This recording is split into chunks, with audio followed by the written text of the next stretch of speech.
जय गुरु।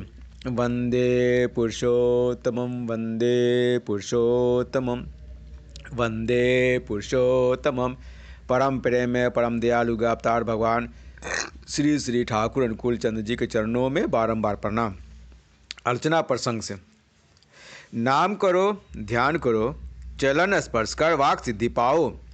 श्री श्री ठाकुर जी से एक भक्त ने कहा कि मेरी इच्छा थी कि आप ही मुझे दीक्षा देते, जिससे मैं आपका चरण स्पर्श कर सकता था। इस पर श्री श्री ठाकुर जी ने कहा कि यह दीक्षा मैंने ही दिया है। चरण स्पर्श नहीं करके चलन स्पर्श करना अच्छा है।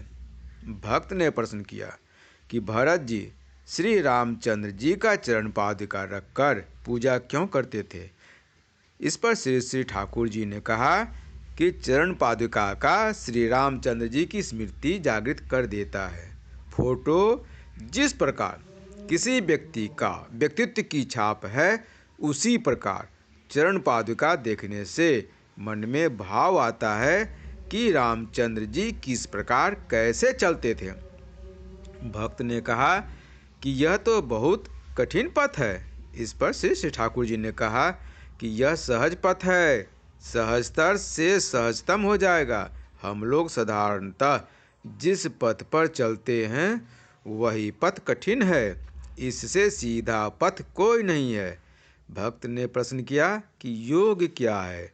श्री श्री ठाकुर जी ने कहा कि उनसे प्रेम करना ही योग है। भक्त ने प्रश्न किया कि नाना प्रकार के शास्त्रों में नाना प्रकार की भक्ति दी गई है।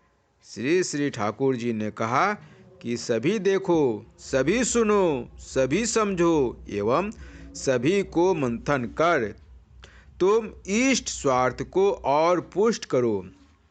भक्त ने पुनः प्रश्न किया कि अनुभूति नहीं होती है एवं इसे नहीं पाने पर दुख होता है। इस पर श्री श्री ठाकुर जी ने कहा कि मैं कहता हूँ कि नाम करो, ध्यान करो, प्रिय की चिंता करो, जो होता है उसे देखते जाओ, जो करना है उसे करो, सभी कुछ को इष्ट पूर्णी कर चलो। क्या हुआ या नहीं हुआ उस दिशा में विशेष लक्ष्य मत रखो। भक्त ने कहा कि पाठ क्या है, प्रार्थना क्या है? इस पर परमपिता दयाल श्री श्री ठाकुर जी ने कहा कि प्राप्ति करने के लिए प्रकृष्ट भाव से गमन करना प्रार्थना में है, तदभिमुखी गति चलन, इसी पथ पर चलना होगा।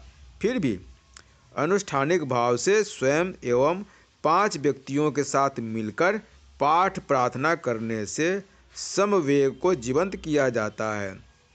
भक्त ने प्रश्न किया कि ध्यान के समय नाना प्रकार की मूर्तियाँ आती है। इस पर दयाल श्री श्री ठाकुर जी ने कहा कि सर्वदेवमयो गुरु, गुरु में ही सभी का झलक मिलेगा।